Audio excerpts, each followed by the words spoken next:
The year was 1992 when Eric Clapton played for the first time Tears in Heaven. He picks up a guitar, no vocal warm-up, no effects, no auto-tune, and brilliantly plays a version in front of a music journalist live on television. Today I want to share with you the clip and break down some insider tips for how you can start playing like Clapton today. Let's check it out. Well, yeah, we could play a bit of that. It's called Tears in Heaven.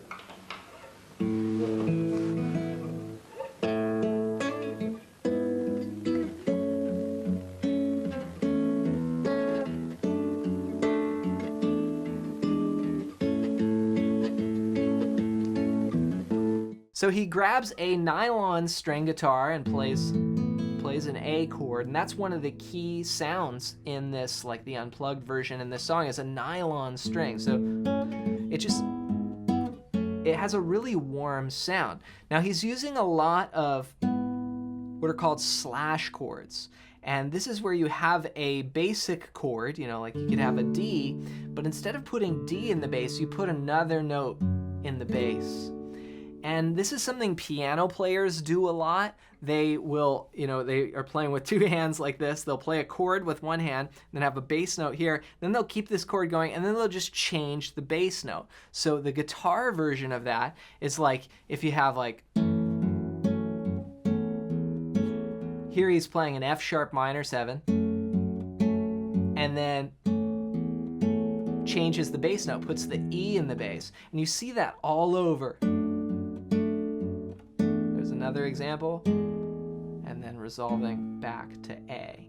So it has this sort of piano style to it. That's the first part, and if you've struggled to be able to quickly and easily recognize the notes and chords in all your favorite songs by ear, then go to johnmcclennan.com/goldenear and grab my free ear training cheat sheet. Learning ear training has helped me develop the skill to be able to listen to songs just like this and then go to my guitar and pluck out the parts without having to sit there for hours beating my head against the wall, just knowing what I'm hearing and then being able to make that happen on the instrument. Just go to johnmcclennan.com/goldenear and grab my free ear training cheat sheet right now. You know my name. I saw you in heaven. Would it be the same? So chill. If I saw you in heaven. Okay, so another thing is that nylon string guitars tend to have wider necks. This is a very wide neck, but you'll notice that his thumb is coming over the top and playing notes, like on, that's second chord right there, right? That is an E chord with a G sharp in the bass. Now, if you're playing a Strat, you can see this with Jimi Hendrix a lot, like Fender Strat. The neck's gonna be a lot thinner, and Hendrix had, you know, bigger hands, and so his thumb would come over and just really hang over it. But on this nylon string, you know, you've got a lot more width there, so it's harder to do, but it is possible. And then, you know, his hand is shifting, so you'll notice, like when you look at the thumb on the back of the neck, sometimes he's down low like this, and then other times he comes up over and he's shifting, and you'll see his hand shift like this, right? So generally, you want to, like when I'm playing a lot of thumb chords, I'll keep using thumb chords. When I'm playing this way, I'll keep playing this way. So one kind of leans into the other. Check out his thumb position. If I saw you in heaven. Here it's down. There it comes up. Stays there. Okay, I love that. So he shifts back, right? And then he did this little bluesy lick, right? And that's Clapton, you know, is he has that blues influence. He would do that all the time, like on an E chord or here, F sharp. And that could be, I mean, that could be like a Stevie Ray Vaughan, right? Like a blues lick, you hear that all the time.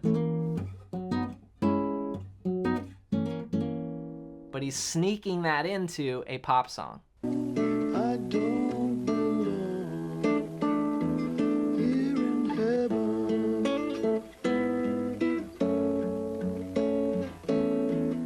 slash chords, thumb over, resolve. Would you hold my hand if I saw you in heaven? The journalist is like, can't believe I'm saying this right now. If I saw you in heaven, I'll find my way Thumb over on the first fret, through night and day. bluesy lick again. 'Cause I know I just can't stay here in heaven.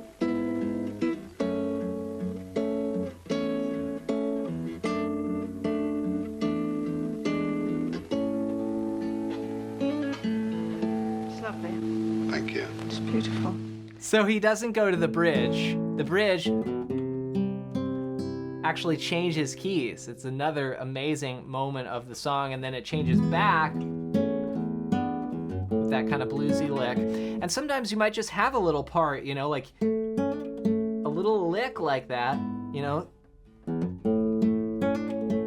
It kind of inspires getting into the progression.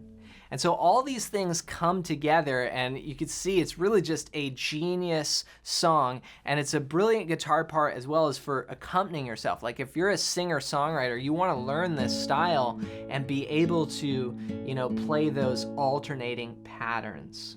Let's see what people are saying. Oh yeah, sure, let me casually pick up this guitar and show you one of the most beautiful songs ever created. No problem. Picks up the guitar, no vocal warm-up, no effects, no auto-tune, and plays almost exactly like the record. What a genius Clapton is. Imagine the Mona Lisa being painted in front of you. If you've struggled to be able to recognize notes and chords like this in your favorite songs and be able to jam along by ear, then go to johnmclennan.com/goldenear and get your hands on my free ear training cheat sheet. Ear training is how I'm able to just listen to music and be able to pick up the chords, pick up the notes, and play along. And I'd like to show you some of my best tips for that. Just go to johnmclennan.com/goldenear and grab my free ear training cheat sheet. As always, hope you enjoyed this video, and if you like Eric Clapton, then you might like this video next.